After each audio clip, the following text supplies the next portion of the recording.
Pawick has the lane choice. He's picked the lane the furthest from the camera. You're on board riding with Scott Jeffreyon. For Pawick, he has been the picture of consistency throughout eliminations. 3 consecutive 7:22 elapsed times has gotten him to this point. The Dodge, the #1 qualifier, but unable to come close to those kind of times in eliminations. Pawick got an advantage off the starting line, and look at the lead he has, taking his 2nd Pro Stock title of the season. Mark Pawick running a 7:23. He slowed by 100th, but more than enough to win this Jolly Rancher Candy's Northwest Nationals. As we watch again in replay, his advantage off the starting line, almost 0.04 of a second.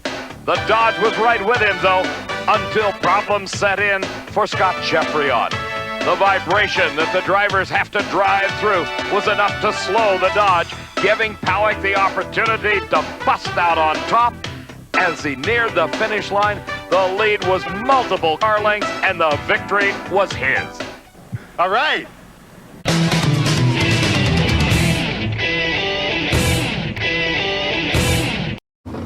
Well, it's a testimony to the experience level necessary to run in the absolute top levels of Pro Stock competition. Taking nothing away from Scott Jeffreyon, he's a brilliant young driver, but Warren is probably correct. This thing takes so much poise and so much precision to run one of these things competitively when you consider that they're only running in thousandths of a second's differentials at both ends of the drag strip. It's going to be interesting. Well, before the race, Scott was pedaling around on his bicycle as Warren was in his trailer studying his computer.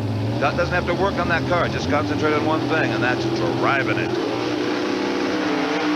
Johnson with his best reaction time in a long, long time, maybe ever. It is Oldsmobile and Warren Johnson, his son Kurt, in the light blue shirt there, celebrating as well he should. A 4:1 reaction time. Low elapsed time of the entire event at 7:22. A great speed of 192 miles an hour. He just flat whooped up on Scott Jeffreyon. Oh, did he? Not only great reaction time, but monster horsepower and good driving on the part of WJ. For the first half track, it's a fairly close race, and then he just reaches out and drives away. If this had been oval track competition, this is comparable to winning by a full lap. Awesome effort by Johnson. And Steve is with the man who leads the Oldsmobile team here. All right, Warren Johnson taking the safety netting off the window. He'll have to try to crawl, help him with the door here, Buzzing fan. Warren, you just flat used him up. You leapt on him, he outran him. Oh, perfect. I'll tell you, this ACD Elko Oldsmobile on this tricky track, this thing won just because the crew did everything perfect today. And so did you. A 4:1 light, a 7:22 is a parting shot. Oh, low ET to me, too. You got it, and worth 50 Winston points. Brock, back to you. Okay, so WJ could not have done better here today. A very, very dominating performance. And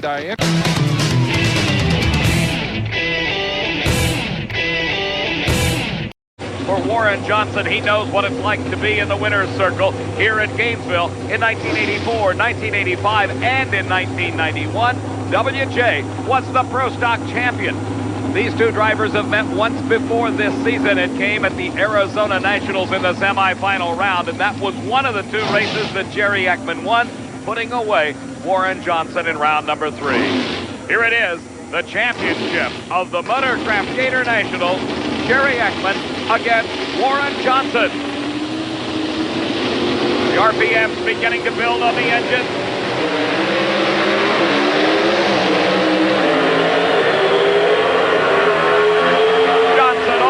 Starting line first with an elapsed time, again a 7.14 second run at 193.5. Jerry Ekman was close, 7:16 at 192. WJ was intent on winning this race. He picked up nearly 0.03 of a second at the starting line, and his Oldsmobile outperformed Ekman's Pontiac at all points on the race course. As they neared the finish line, we're watching in replay. You see the lead that Warren Johnson had. They marched their way right down to the end of the 1,320-foot race course, and by nearly a car length, Warren Johnson the champ. Just a tremendous Pro Stock final round, and Warren, I'll bet you could guess the elapsed time. 14, let me guess. You hit it right on the nose. The record is the only thing, though, that eluded you. Well, the 14 we're happy with. We're more happy with the win, though. That's why we really came here. And Jerry put up a fight. There's no doubt about it. Of course, there are a lot of other cars. Tell us about the race. Well, we knew Jerry was going to be good on the lights. We both had 433s around before. I don't know who got out first. All I know is I got to the finish line first, and AC Delco came through. First one of the year for Warren Johnson. A great job.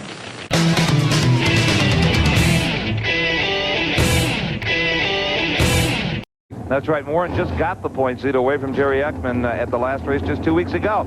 So everybody on their feet for the Pro Stock Final. The sun hiding behind the mountain. The track is cooled off.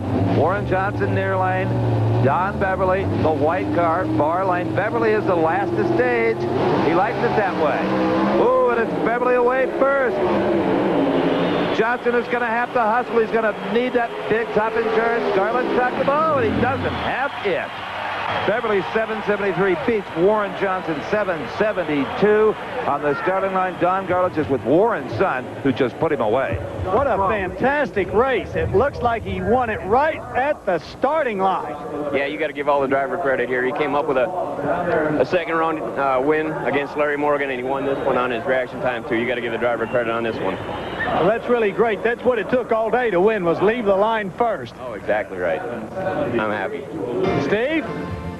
Well, Don Beverly was a little early, and Warren was a little bit late. He sure was. The reaction times, unbelievable for Johnson, a 5:35 off the line. That's very uncharacteristic for a man who is such a professional in this class. There you see, though, the advantage that Beverly never gave up. That Kurt Johnson tuned engine on that white Oldsmobile in the far lane just carries him on to victory here, his second of the season. And there you see the margin, almost a full car length. Don Beverly, a whole shot did it, a 73 to a 72. I tell you what, the car really got loose. You know, running Warren is so great. I want to give all the credit to this to the two teams. My team with Kurt Johnson, his team with Greg Anderson. He's got Gordy. He's got, we've got over there, we've got Big Dave and Pat, and then we've got down to the shop Doug Armstrong. And to have two Oldsmobiles in the final, we both did our job, and we're very happy. And they got you, Brock.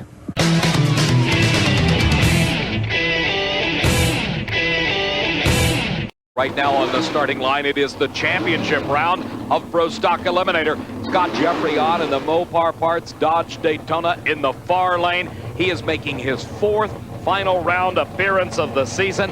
For Bob Glidden at the wheel of the Motorcraft Ford Probe, it is his first final round appearance since the Gator Nationals 1 year ago. For a man that has won 80 NHRA national event titles, this has been an incredibly bad year for Glidden. For Scott Jeffreyon, he is the rising star of Pro Stock, taking over the car fielded by the team that has won the Winston title for the last 2 seasons in a row. Jeffreyon has yet to win, not only this year, but any year on the NHRA trail. Both cars in the pre-stage beam. Jeffreyon now moves in. Glidden stages last, and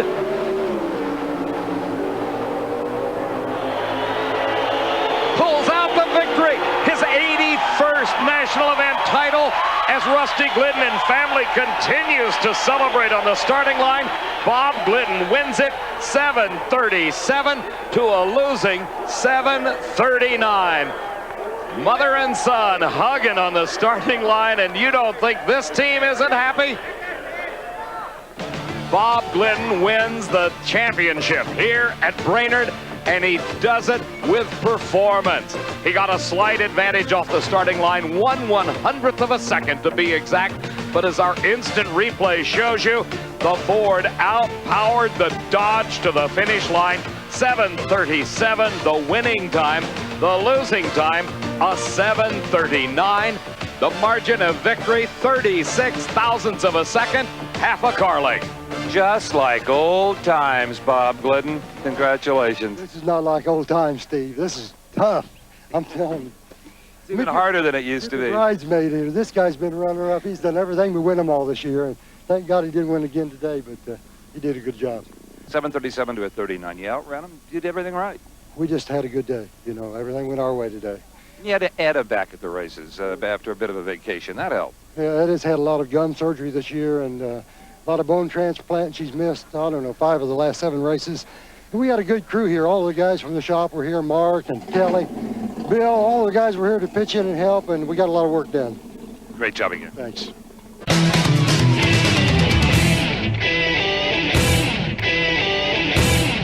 I tell you, the Yates crew, they are having so much fun. They started to show a lot of muscle at the end of last year, making it to the semis, but they've never made it to a final.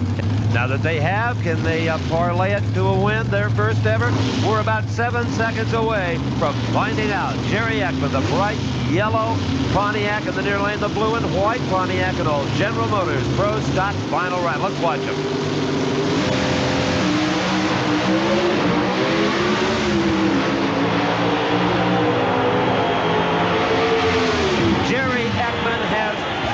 This field today in the Bill Orendorff-owned automobile. Another teen, a 7.19 to go with his national record 7:17. A big top speed, 192 miles an hour. Well, Jim Yates took a starting line advantage, as we can see on the screen, but it didn't last long. Jerry Ekman's car has just been too powerful all day long. In the middle, it runs so strong. He capped a perfect day with a Winter Nationals crown.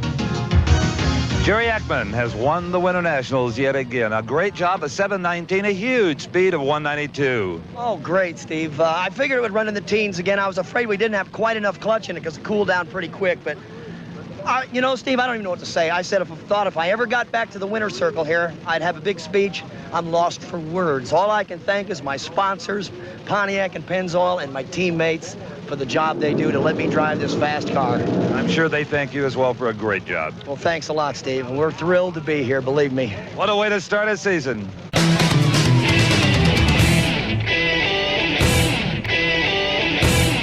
And Don Garlick's Warren Johnson has publicly stated he's his own worst enemy sometimes off the starting line, either being a little bit late or a little bit too early in red lighting. But this is the U.S. Nationals. He's been right on his game all day long.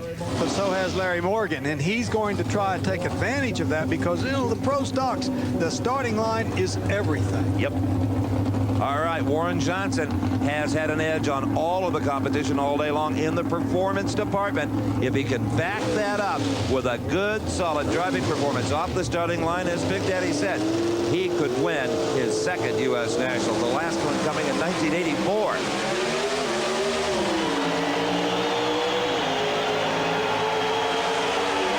Morgan had the advantage. Johnson had the power.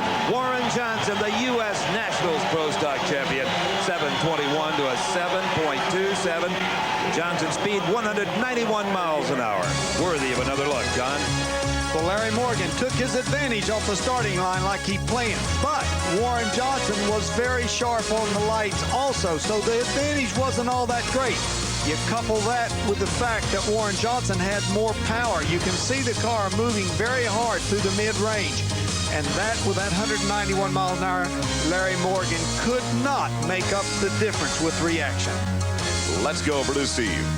You don't see a lot of emotion out of Warren Johnson, but when you win Indy, a statue becomes animated. Great job. Oh, Indy, I mean, this is everything that you work for all year long, including the championship. We're not counting on a championship yet, but Indy, I mean, this is the race to win. What a great race with Larry Morgan. Both off the line. You got a little bit of an edge. I told you that this race is... Everybody works their butts off. Everybody deserves to win, but unfortunately, only one person can win this thing. And you did it. Congratulations again. Thank you very much, Steve.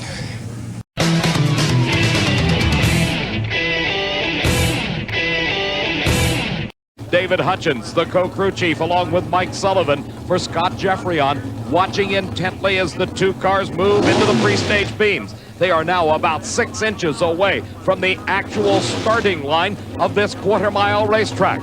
As they roll forward, the final lights come on at the top of the Christmas tree, signaling starter Buster Couch that the drivers are ready. And the green light shows. Jeffreyon with a giant advantage off the starting line.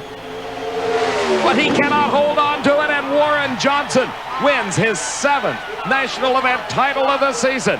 His elapsed time, 7.20 at 192 miles an hour plus. Let's watch in replay and see if we can pick up what went wrong for Scott Jeffreyon. He had an absolutely brilliant start, 24 thousandths of a second ahead of Warren Johnson. By the time they had reached the midpoint on this quarter-mile racing surface, he had a lead over the Oldsmobile, but then problems set in. Watch closely. I think you'll see the car begin to move around just a little bit, and Warren Johnson was able to pull up and take the win.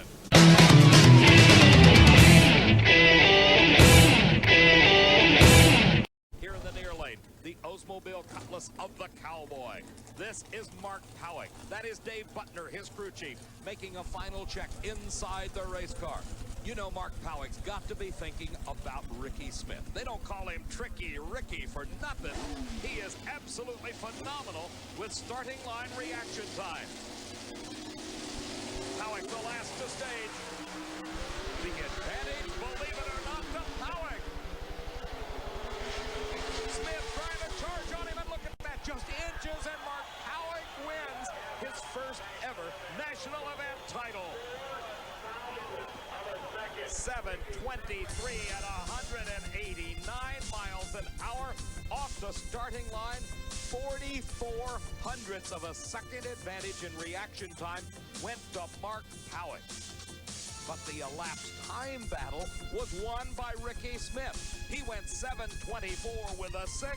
Mark Pawick went 7:28 with a 6. You know what the margin of victory was on the clock? 4 thousandths of a second. On the ruler, you measure it in inches. Ladies and gentlemen, I would like for you to meet the happiest man in the world. Steve, you know, since '85 we've been running pro stock and never won a national event.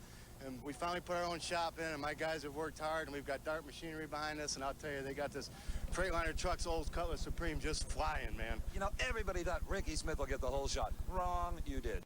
I was ready. I wasn't driving real good today, but I know how I had to beat Ricky, and God, Lord help me, we finally got it, man. I'm just so happy. My mom and dad are here, and it's our day, man. I love it. I saw you pacing around the pits with that clutch, but practicing. Yeah, I was. You know, we didn't make a good run. The thing shook pretty good in second and third, and I got it around, but we got the win lane. That's all that matters. I just have one question for you. I didn't beat Forrest's record, did I? A runner-ups. No, not quite. He'll hold that for a long time. Great job. Thanks, Steve. Woo!